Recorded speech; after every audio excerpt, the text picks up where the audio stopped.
Johnny, what's up, brother?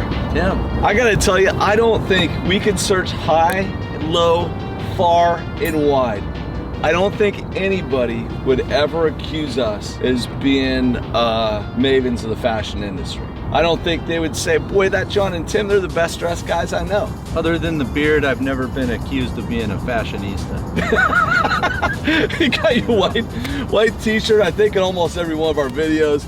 We got our board shorts. Trust me, nobody really looks to us as a guiding light or principle for fashion. Well, I'll tell you one thing we do know, Johnny, and that is wetsuits. Because we spent a ton of time in them. We had the fall equinox hit here in Seattle about a week ago.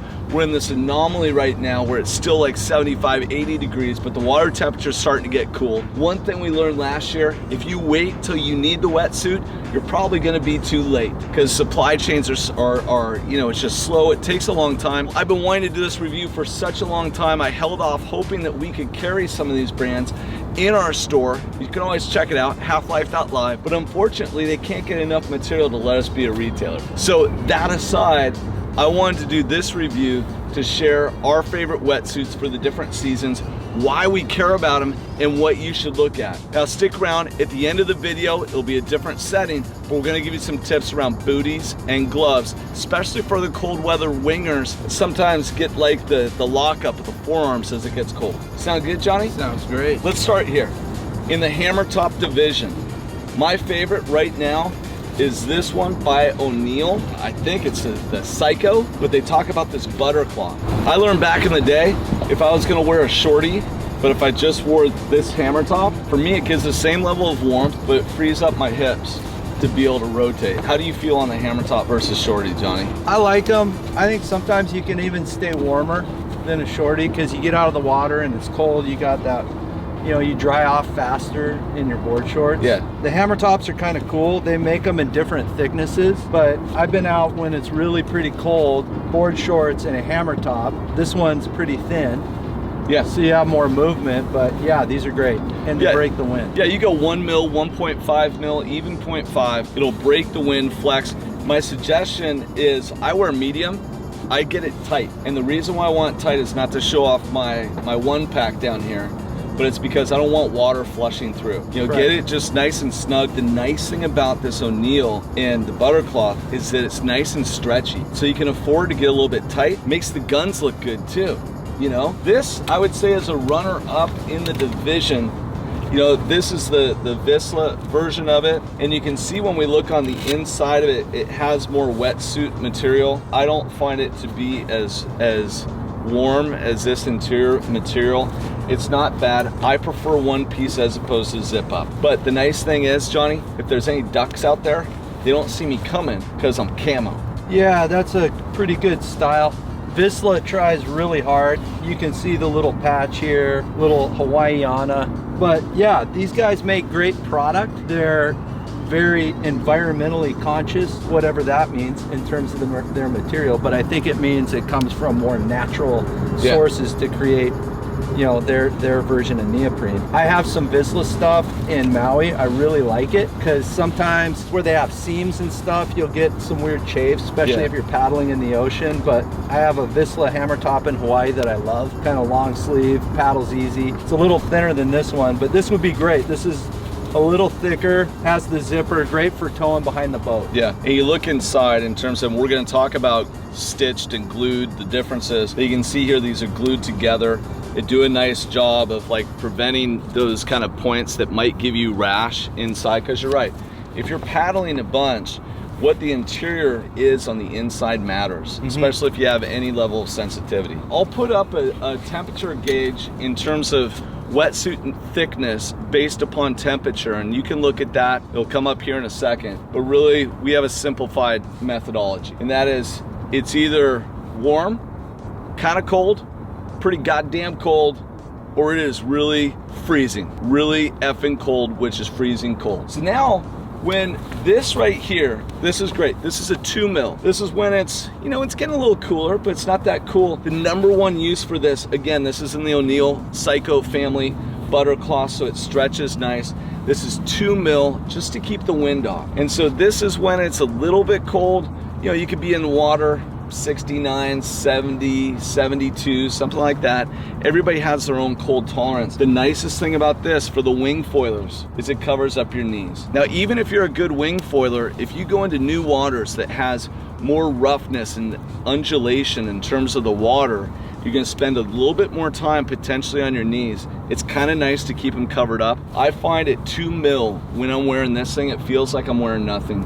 I really like having my arms free. It just makes me feel a little less constrained. Yeah, I would agree. Depending on your discipline, when you're prone surfing, you're in the water a lot. Usually that water is probably warmer than the air, especially in winter conditions. Yeah. You know, unless you're in Hawaii. Great for winging. I would say for winging, it's a good idea in some cases to have a wetsuit, because that wind is what kills you. It's not necessarily the water temperature, but it's that constant wind, and it just saps the life out of you. Totally. I agree. If you're looking to extend, you always want to plan to be a little bit warmer than you think you need to if you want to extend that session. And so even in places like Maui in the wintertime, where it's a little cool, but that wind is hitting you, it's going to put a chill on you. So if you looked at just water temperature alone, you'd think, hey, I'm fine without this. Go ahead, throw a 2 mil in your bag. It packs easy. By the way, when we travel, if we take any of these wetsuits, we're packing them around the board, just give them a little extra padding. They weigh nothing, so it's easy to take. I love this. I wear medium. I weigh 180 pounds, 5'10", give or take.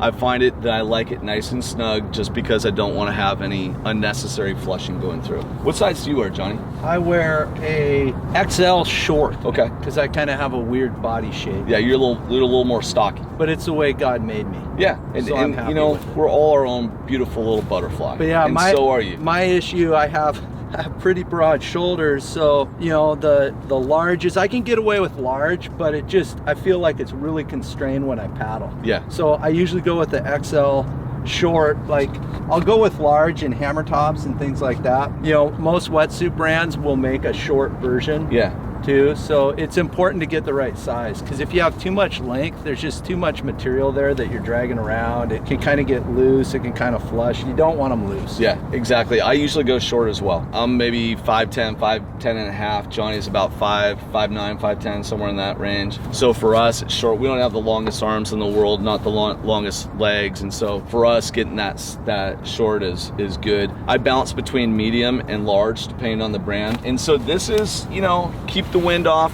wing foiling. Now we're gonna step up and get a little bit more serious. This is when the temperature starts to get cool, both from a water perspective and from an outdoor perspective. From an overall outdoor, let's say it starts getting to be around 50 degrees, 48 degrees. From a water perspective, we start dipping down into the 60s. Then we go, again, stand inside of O'Neill, and we've had a lot of different wetsuits. This one is again, out of that Psycho lineup. They use a butter cloth. It's nice and reflective. I actually like having the hood. This is a 4.3. 4.3s are good. You know, typically I'll try to get away with a thinner wetsuit that still retains the warmth, just because they're a little lighter weight. You know, I feel like you're not as restricted. 4.3 is a great option. Any, you know, 4.3 wetsuit I've had, XL, O'Neill, you know, I've been happy with them both. But the key to look for is a really good tape job. Yeah. You could have a 4.3, even a thinner wetsuit. If you can get the hood and it's taped, you'll be pretty good to go in most conditions. Maybe not dead of winter, but most conditions, Washington coast, Oregon coast, that should do the trick. Yeah, so we take this 4.3 out to the Washington coast to paddle in. If there's no snow on the ground and no frost, we're gonna be okay in the 4.3. And that water temperature is around 50 degrees. And so we're pretty good, 50 degrees Fahrenheit. And when you look at this tape job, and you really want to look at that, in wetsuit lore, there is tape and there's stitch. Yep. And stitch, you know, the tape job, these wetsuits are gonna cost you somewhere around $350, $400, sometimes a little bit more, but you kind of get what you pay for. If you're seeing a wetsuit that you're picking up at Costco or something like that for about $150, $200, most likely it's gonna be stitched. And the issue with the stitch, so turn it inside out and take a look. If it's stitched and you get in the water, you get a little bit of seepage throughout that, which means you're gonna get colder more quickly when you're in the water. Now, if you're only in the water for a short duration and you're tight on budget, that might be a great way to go. For us, we tend to be in the water for an extended period of time when we go out into it. And so to have the tape job here, it's called, you know, that they tape it and then they glue it. And the glue happens on the seams underneath it. I've had really good luck with O'Neill. Again, the reason why we're featuring this O'Neill in this video is because this butter cloth is super stretchy. It's very comfortable. You can wear this thing for a long time, and we found the quality of the tape and the glue to be really quite good. That's the 4-3. Now we're stepping up. It is legitimately cold out. Yep. Right. This right here is a company out of Northern California. I got turned on to this by my good friend Jimmy Shorts. What the Shorts dog told me, he's like, all the guys heading out to OB and Pacific were wearing this. It is from a company called Feral, and you can see here my size in this is large short. And Feral has spent a lot of time cultivating the neoprene that they use for this suit, and so it's super flexy. They also give you a lot of configurations. So when you see the MM, that's obviously millimeters. That one that I just showed you a second ago from the O'Neill's 4-3. What that means is 4 millimeters thick in a lot of places and 3 in the others where you don't need it. This is a 5-4-3. So it goes 5 mil around the body to keep you nice and warm, and then it thins out as you get to your extremities to ensure that you have the mobility. This suit I have found to be exceptional in terms of how quickly it dries out, superior to the O'Neill. When I turn this thing inside out, you can see their approach to glue and tape. You know, they use this gold material, and what I have found with this suit, when I take it off, it's been holding up. I've had it through a season of pretty good use. It cuts the wind really well. It's super flexible. I like the little grip that they put down here at the bottom that holds it down to the ankles. You know, you can see here, it's just really good on the inside. So again, I'm going pretty snug with my large short. Yeah. And when I have it, I barely get water. And you'll see in our videos, if you check out any of the videos that Johnny and I have done in either out in the Sound in the fall in the elbow seasons, or if you look at when we're out here and it's snow, more likely than not, we'll have this on and we'll throw the hood up if we need it. What usually happens is if we're surfing, we'll have the hood up as we duck dive through the water. Then once we're out in the lineup, go ahead and pull that hood off. When we're out here, before you get up, we'll have that hood up just to take the wind off. Once we're up and moving and the blood is flowing, we'll go ahead and take it down. But this suit right here, Feral is on the more expensive end of things, but I gotta tell you, due to the flexibility, the fit, and how quickly it dries, because at least here in the Northwest, in the wintertime, it's hard to get stuff to dry. Yeah. Right? So that is the 5-4-3 in our very advanced technological terms. This is when it is cold and almost effing freezing cold. Yeah. You're okay in the freezing. Booties and gloves, you can ride this wetsuit with icebergs floating around in Alaska, and you're still catching waves. Exactly. And the thing is, because it's 5-4-3, it gives you that flexibility. Now, this is Rip Curl. It's the Flashbomb. It's 5 mil throughout. This is what I took to Alaska. This was the iceberger. On the inside of these flash bombs, I love this material. It's almost like a fleecy material. And again, for drying, this dries pretty quickly. I do find this one feels thicker when I'm wearing it. And so if I were gonna surf, because this is 5 mil all the way throughout, I'd rather have that Feral that's 5-4-3, because I get the warmth and the flexibility. That said, this suit is great. You can see here, like this material, again, when you go to dry it, I'll put this on, and I'm pretty sure this is size large for me, large short. I'll put this thing on pretty tight. Water doesn't flush through. You can see there's seams here. You can actually even see the glue.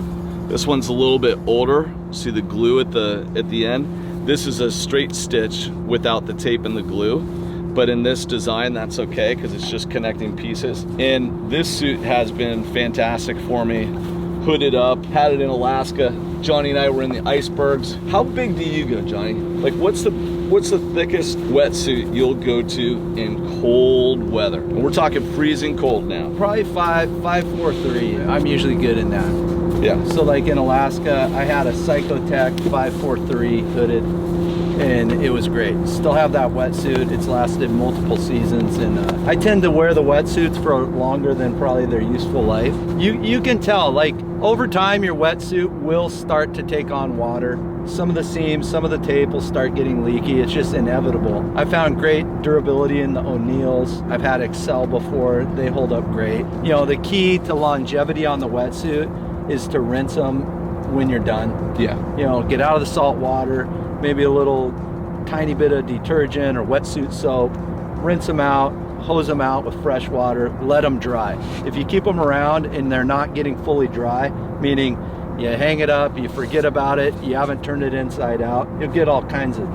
crazy stuff in there. Yeah. It'll break down the materials in the wetsuit and also make it stink. Exactly. You know. So I use a product that's actually from Rip Curl called Piss Off, and it comes in like a yellow container. I mean, it really is called Piss Off. Yeah. But at the end of each season, or periodically throughout the winter season, I'll go ahead and just kind of soak it in that, and it cleans it out. You know, the wetsuit manufacturers will give you care and feeding tag with their stuff, and usually it is, don't leave it in the sun. Here in the Northwest, it's not that big of a deal because the sun isn't that intense. But in the sunnier parts of the world, you don't dry it in direct sunlight, you put it in the shade. I like to use a hanger like this that has no real edges for anything to get caught on, so it can rest easily in it, or I'll throw it over the top of a hanging implement, you know, like that. So you're just not adding any extra stress around any of the seams where you need to. Yeah, they have hangers that have broad shoulders. Amazon, you can get them. I have a bunch of these. They fold, but the shoulders are wide, so that hanger can fold down. But then you click it up. It's really good because it keeps that upper portion open, and, it helps it to air out. Yeah. I'd recommend that. Speaking of piss off, there's different schools of thought on pissing in a wetsuit. Yeah. I've tested both. When I was younger, I really enjoyed pissing in my wetsuit because I kind of like the warmth. Yeah, it just kind of spreads out. But I think that I found that if you're a pisser in your wetsuit, it tends to break it down a little faster. Okay. The internal tape, Yeah. So I mean, this isn't proven. Like, we didn't have any scientists come down and observe. No, it's not a scientific study. This is anecdotal, but yeah, you feel pretty good about your conclusions. I've had a few seasons where I was pro-piss. Now I'm more anti-piss. Sometimes you can't help it, but nowadays I try to take care of pissing before I'm in the wetsuit, just so, you know, I'm trying to keep the life of the wetsuit. Yeah, you know, on this, do you piss in your wetsuit or do you not? Back in the day, you know, I took a dive class, and they hand you this thing of coffee, like, drink up. You're gonna need to warm up, because here at Puget Sound, 48 degrees in the water, you're gonna need to do that as part of warming yourself up.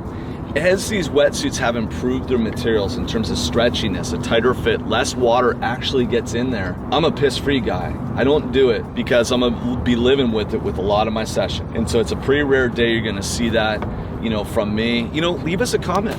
Let us know. Well, are you pro-piss or are you anti-piss? I don't know. Well, the fit on the wetsuits has gotten so good, and the neoprene has too, that the other thing, you could be pissing in your wetsuit and then you move and the wetsuit shuts things down midstream. You don't want that to happen. Like, literally, you can have worse problems from that happening than anything else. Exactly. So now we're gonna move from the conversation of should you piss in a wetsuit or should you not, to another way to stay warm, and you absolutely do not piss in this. This goes in our category of it is really cold. And I'll tell you what, if you are somebody who's gonna be going out in the ice and the snow, you're a kiter, you're a winger, you're a water sports enthusiast, we do not surf in this. We don't wake foil behind the boat in this. We don't surf in the ocean with it, but we absolutely do wing foil.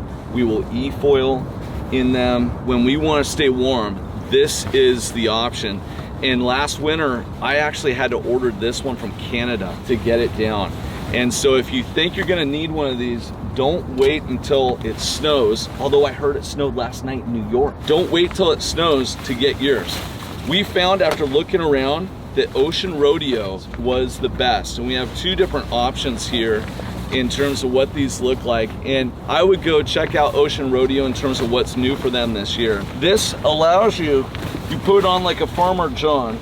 It has suspenders, and you can size how warm you want it to be by what you wear inside. So if it's cold out, but it's not that cold, you can just put some long underwear on, maybe a little bit more. That's okay, it doesn't leak that much. This actually features a zipper. So if you want to go to the bathroom, you just open that up and you need to go. Last year, I was given a wing foil lesson over there across the lake. I went to the bathroom and then I thought I zipped it up, Johnny. I missed the last quarter. So, water came flooding in. So one thing, when you do relieve yourself, make sure you get this thing all the way closed. With these, you want to take great care of your zippers. Zippers are the most important aspect. On mine, I have a zipper here that comes across here, all the way around. Pretty easy to put on and off. You do want to be careful as you slide your feet through the bottom of these so that you're not putting extra pressure on the seams. It's sewed right in. Now, I did learn a little tip recently. If you do blow these out, go to your local dive shop. The dive shops, actually, because they deal with dry suits all the time for the cold water divers, will put on a really nice replacement on here in terms of neoprene. You'll notice on my model, this has its rubber, and on Johnny's, it's a little bit different. He has two different options that I don't have. He has the feet at the bottom, and then your neck, as opposed to being rubber, isn't your neck neoprene up top? Yeah. So this is an option right here. I would say, given a choice, I would go with the neoprene as opposed to this rubber. I think it's gonna hold up a little bit better. But this Ocean Rodeo, it's a great product. This is what we're gonna use for the super cold. Yeah, this is a different version of that. Solstice. This is the Ignite. This thing's a survival suit. This thing's bomb-proof. Key is make sure the zippers are zipped, but what I love about this is it can be frigid and you can be out on a jet ski all day with this and not have any problem. You can wing in it. They're heavy, you know, especially when they're wet, they're heavy. So you're carrying on a lot of extra weight. Yeah. You feel it, but you'll get used to it. Wing foiling, winging. I have surfed behind the boat in this and it works fine, but you just got to get used to the weight. Yeah. Maybe go up in size on your wing or something, but it works great. If you're getting out there in the frigid cold and you don't want to be cold, this will do the trick. And the bottom line is, and with this one too, because there's boots down, protective socks down here at the bottom. Well, you'll put this inside of booties, or what will you do? So this is just kind of a Gore-Tex sock. So the whole thing's completely sealed, but I just slide this into a booty, not a split toe booty or whatever, but you slip the booty on and you don't feel the difference. And for this, I'll just put booties on the bottom. Yep. You know, but I do generate so much warmth with the rest of my body. Sometimes I can go without booties where I otherwise wouldn't needed them. Yeah. Because, you know, depending on the application, like I kind of like riding the efoil without booties. I like it with booties. You get used to either one. These are great to have, whether you're looking at going out in the actual very, very cold. Like when I do a wing foil, I'm on the jet ski and I want to stay warm, I'll put this on and go around the lake on the windiest of days. Water's hitting me, no problem. I'm warm, I'm comfortable, it's great. The bottom line is the classic looking at the change of seasons. Unless your water surface is getting frozen solid and you can't take an activity, but even then I'd say get out there and do some winging on ice skates, you know, year round. The world has changed. We have enough warm weather gear for water or land that we can be out doing the activities that we love to do all year round. And here's your tip coming for the gloves. What we found after talking to doctors and other medical professionals is that your typical wetsuit glove is meant to, it's straight. It doesn't have the curvature. And so if you're going to be winging and closing your hand, just that act of closing your hand in a glove that's designed to be straight is going to put pressure that comes down here into your forearms. So when you're wing foiling in the cold, you want to go for a glove that has natural curvature in it. On the booties, we like Solstice, we like Billabong, we like Rip Curl. Just look at the grip underneath because you want to have a good grip, and then look at the fit. You want it nice and snug but not too tight. I have Patagonia booties, I have XL booties. Get the right size. You know, they all come in different thicknesses. So the super cold, you know, I have a pair of 7 mil for when it's really frigid. Yeah, I usually, just because I don't get that cold in the hands and feet typically with these wetsuits, I usually stay, my gloves are like 1.5 mil. And if it's really cold, I'll go 3 mil in my gloves. If we're in the iceberg territory, I'll go 5 mil. On my booties, I max out at 5. John goes to 7. You know your body in terms of, you know, are you somebody who runs hot or runs cold? But with that, I hope you enjoyed this video. Get out there, don't hesitate or wait to get your wetsuits. If you have questions, leave a comment. Please subscribe. Please subscribe. Yeah. Please subscribe to our YouTube channel. Get out there, get the products that you need so you can keep having fun all year round. Yes.